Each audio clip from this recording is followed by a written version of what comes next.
The night I lost my father wasn't the night he died, but the night he believed Gina's lies over my truth. Jason sat frozen at his father's dining table, the weight of Gina's accusation pressing on his chest like an iron vice.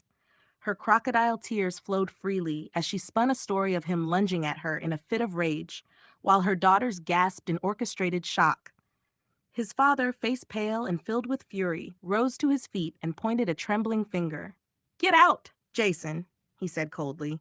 "I don't want to see you again." That moment shattered Jason's world. At 21, the promise of inheritance, a lifeline to build his future, was replaced by the suffocating reality of betrayal. It wasn't the money or the house he mourned. It was the realization that his father had never truly seen him. Years earlier, when Gina first entered their lives, she wore a mask of kindness.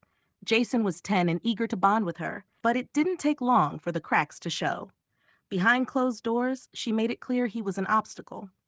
At first, it was little things: snide remarks about his mother, favoritism toward her own daughters. Then came the outright hostility. "You'll never amount to anything, Jason," she hissed one evening after his father had gone to bed.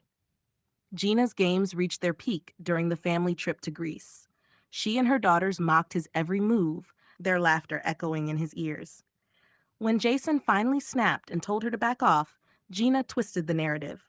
His father scolded him for disrespecting Gina, further driving the wedge between them. The accusation at 21 was the final blow. Jason packed his belongings and drove to his mother's house that night, numb with disbelief. Depression followed him like a shadow, and dark thoughts took root. But his mom and Mara, her vibrant and fiercely loving partner, refused to let him drown. They surrounded him with warmth, reminding him daily that he was worth more than Gina's venom and his father's blindness. 7 years later, Jason's phone buzzed with an unfamiliar number. He stared at the screen, debating whether to answer. Against his better judgment, he picked up. "It's me," his father's voice came through, hesitant and broken. "Jason, I was wrong. Gina lied about everything. She admitted it after I caught her with someone else."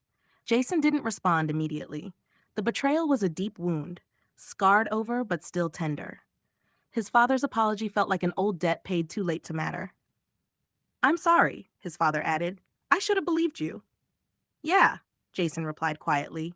"You should have." The weight of reconciliation wasn't something Jason carried. Instead, he focused on rebuilding the life Gina and his father had tried to tear apart. Therapy helped him untangle years of pain.